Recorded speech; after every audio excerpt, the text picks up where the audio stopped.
You, John Fitzgerald Kennedy, do solemnly swear I, John Fitzgerald Kennedy, do solemnly swear that you will faithfully execute the office of President of the United States that I will faithfully execute the office of President of the United States and will, to the best of your ability, and will, to the best of my ability, preserve, protect, and defend the Constitution of the United States. preserve, protect, and defend the Constitution of the United States. So help you God. So help me God.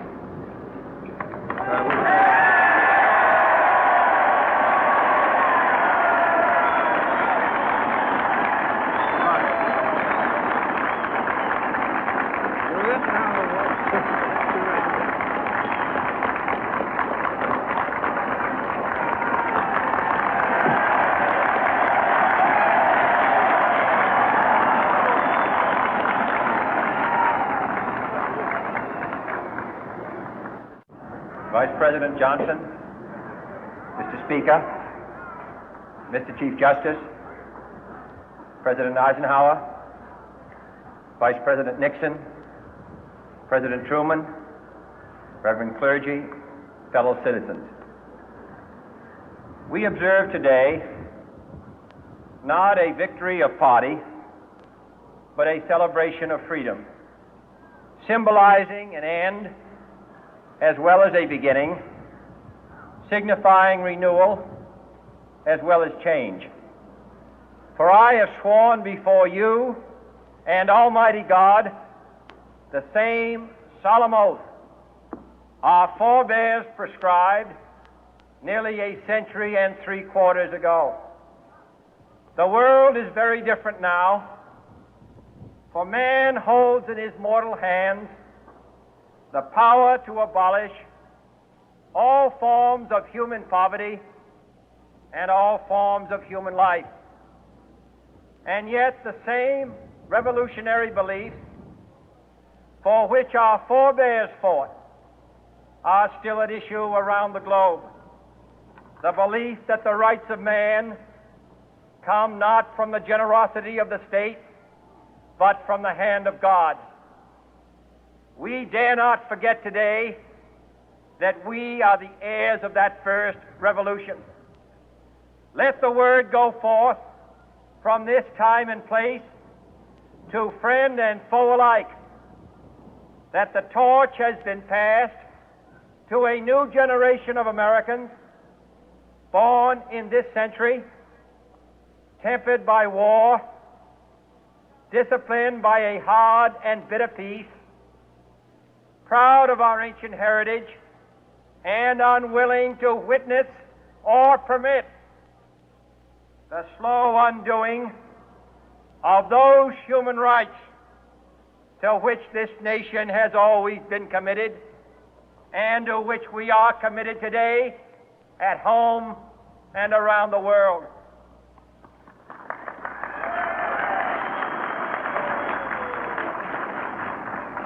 Let every nation know, whether it wishes us well or ill, that we shall pay any price, bear any burden, meet any hardship, support any friend, oppose any foe to assure the survival and the success of liberty.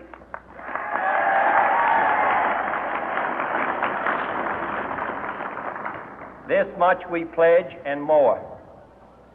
To those old allies whose cultural and spiritual origins we share, we pledge the loyalty of faithful friends.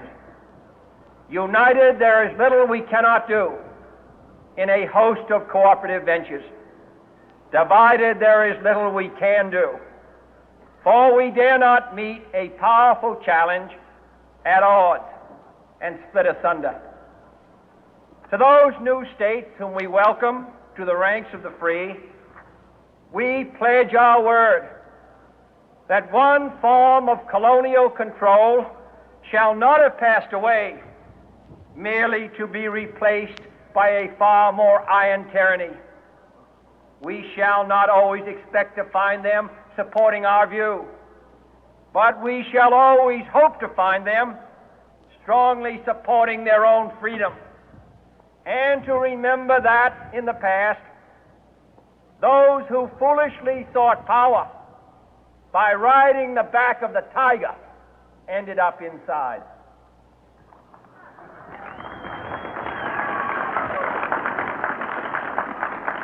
To those people in the huts and villages of half the globe struggling to break the bonds of mass misery, we pledge our best efforts to help them help themselves for whatever period is required, not because the communists may be doing it, not because we seek their votes, but because it is right.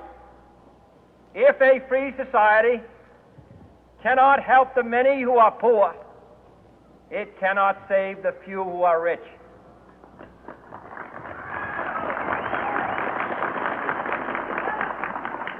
To our sister republics south of our border, we offer a special pledge to convert our good words into good deeds, in a new alliance for progress, to assist free men and free governments in casting off the chains of poverty.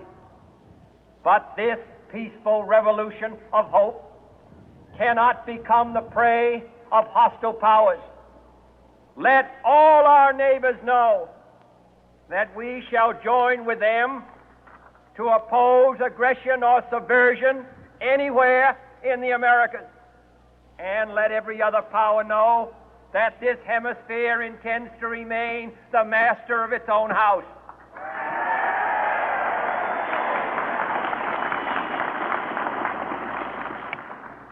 To that World Assembly of Sovereign States, the United Nations, our last best hope, in an age where the instruments of war have far outpaced the instruments of peace, we renew our pledge of support to prevent it from becoming merely a forum for invective, to strengthen its shield of the new and the weak, and to enlarge the area in which its writ may run.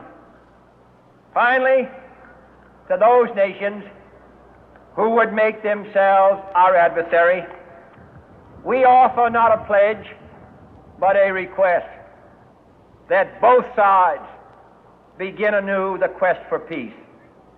Before the dark powers of destruction, unleashed by science, engulf all humanity in planned or accidental self-destruction, we dare not tempt them with weakness, for only when our arms are sufficient beyond doubt can we be certain beyond doubt that they will never be employed.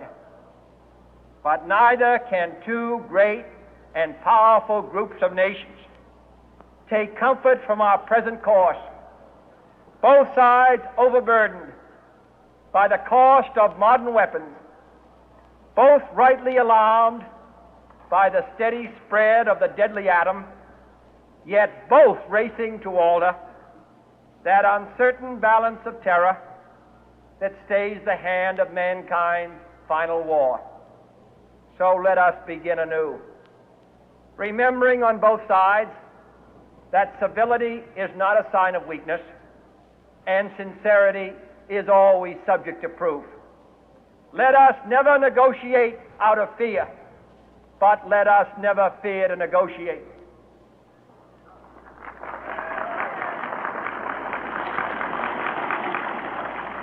Let both sides explore what problems unite us, instead of belaboring those problems which divide us.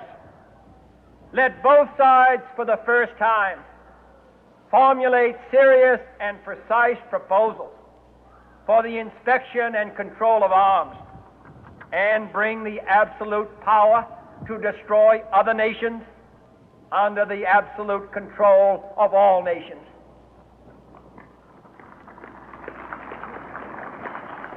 Let both sides